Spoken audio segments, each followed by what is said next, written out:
Imagine going to work on Thursday, and by the time the afternoon rolls around, you get all excited because at 5 o'clock, the weekend is here. Friday, Saturday, and Sunday, time with home and family, with friends and partying. Monday, well, Monday stays Monday. That's always going to be the same. This isn't some socialist fantasy. And if the government stays out of it enough, this is our AI-inspired work future. The thing is, we've been here before several times, and we've seen how this goes. The technology is different in various instances, and the path toward integration, that's going to be messy and uncertain. But for all that's new, the economics, the small e economics, those are the same nonetheless. That part is timeless. For all the hysterics over artificial intelligence, the truth is what AI represents is possibly a leap forward in productivity, and that's not a bad thing. In economics, it's the absolute best thing. Any disruptive technology is going to create, as the name says, disruption. And that can seem scary, which is where all this fear-mongering emanates from. And a lot of it is derived from an ignorance of economics. AI isn't coming to replace you. Companies will quickly figure out that the most optimal set of outcomes will be where the robots become your partner. The process, it'll be chaotic and unclear, of course, yet that's always how progress feels to those who are living through it. What that ultimately means, and I'm pretty confident about all this, is that AI will open up the labor market in new and beneficial ways. The trade-off, therefore, isn't AI for fewer workers, it's AI for fewer hours worked. In this episode of Make It Make Sense, we're going to make sense of the AI revolution and what it means potentially for the labor market, for the economy, and a whole bunch more.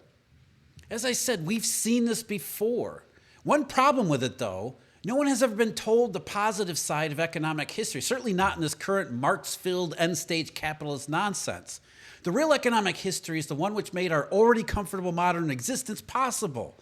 And there's always a better one in the future if we give it enough time and, of course, the right sort of monetary paradigm to unlock all these positive attributes. But economic transformation, that's been a constant of the free market capitalism and industrial society from the very beginning. And there really is no beginning, but every facet of the world has been reshaped and rewritten, and almost all of it for the better. Imagine the life of an average farm worker 250 years ago, around the time of the founding of the United States. There were no vacations, no time off. Dawn until dusk, doing back-breaking work, the most tedious, dull, and difficult chores imaginable, and for barely enough to scrape by and survive. And we have statistics that show this transformation that I'm talking about. If you go back to the earliest days, the NBER has put together a data set, and there's a lot of old data sets out there.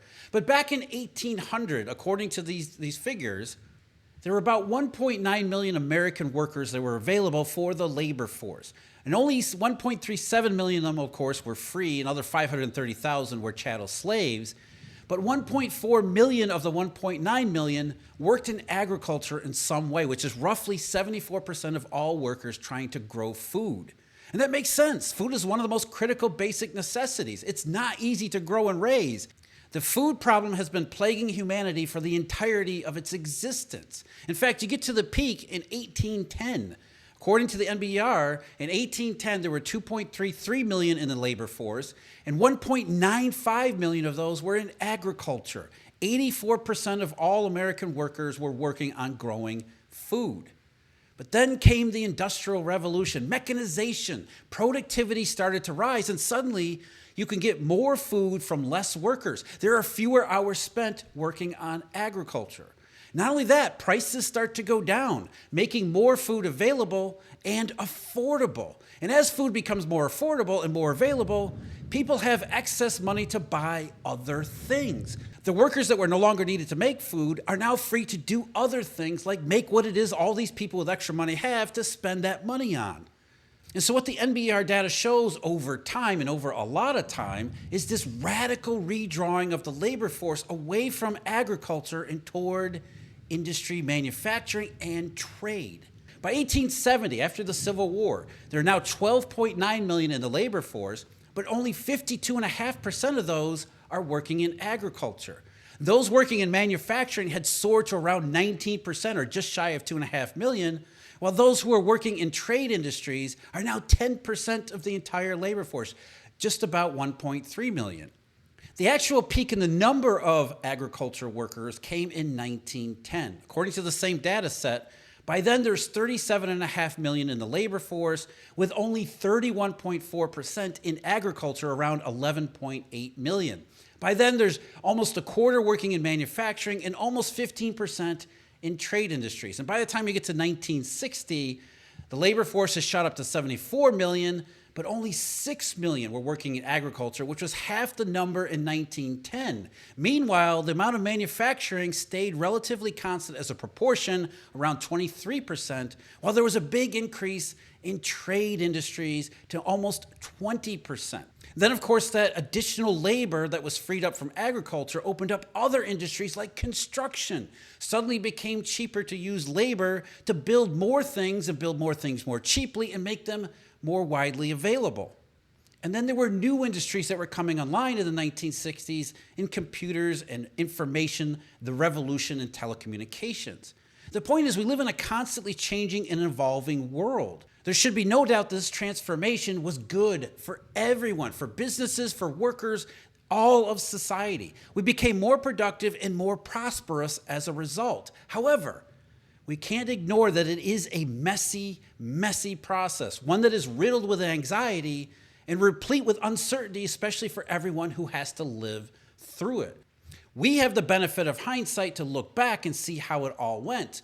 Those who experienced the transformation, it was, in many ways, exactly what we're feeling today.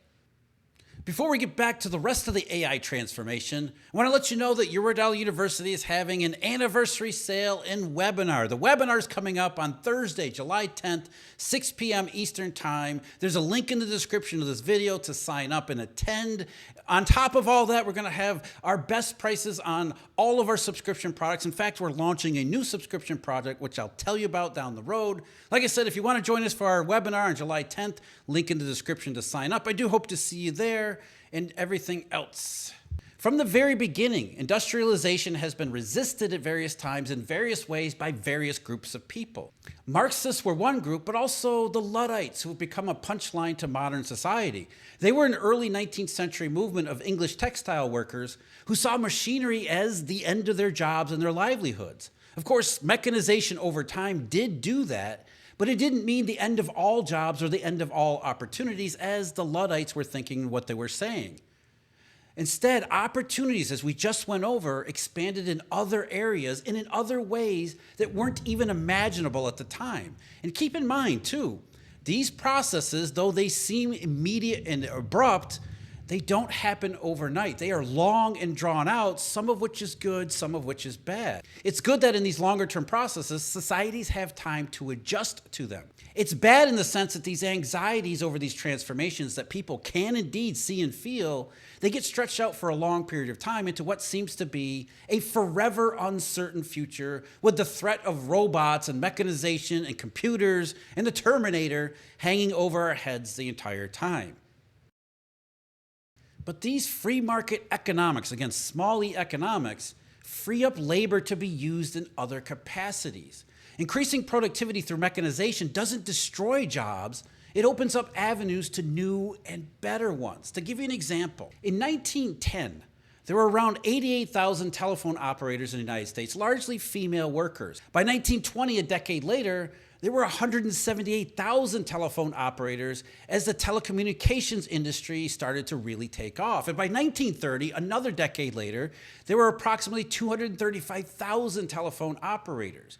But from the 1930s onward, however, even telecommunications started to be mechanized, with the introduction first of electromechanical relay mechanisms, then CLOS networks and ARPANET protocols, and eventually you get to Cisco routers and the modern internet, which would not have been even remotely possible if we were still using human labor for network switching and linking.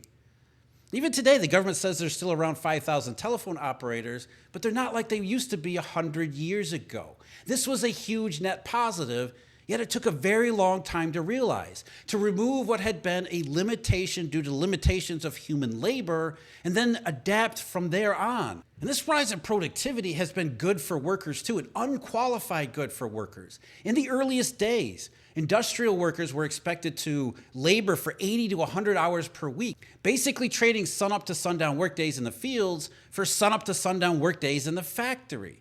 As the economy and society transformed from its earlier agricultural basis to a more manufacturing and trade-based and specialized economy, the process of distributing these gains in productivity as the economy and society transformed from its agricultural basis to one more industrialized as well as in trade and a specialized economy was messy as the transformation itself had been.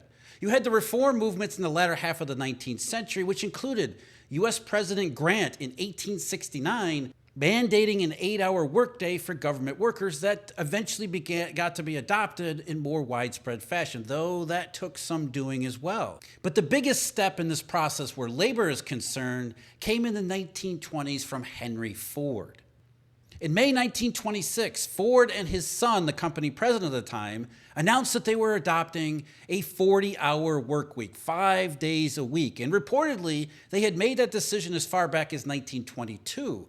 Edsel, who was Henry's son, had said to the New York Times at the time, quote, "Every man needs more than 1 day a week for rest and recreation. The Ford Company has always sought to promote an ideal home life for its employees. We believe that in order to live properly, every man should have more time to spend with his family." While that was true, and while it sounds nice for the papers and the public, the real truth is that Ford's internal research showed that productivity was far higher when workers had the benefit of an extra day off. And it was mechanization and the adoption of technology and therefore the improvements in productivity that made all of this possible. Being more productive was the key ingredient to giving workers an extra day off.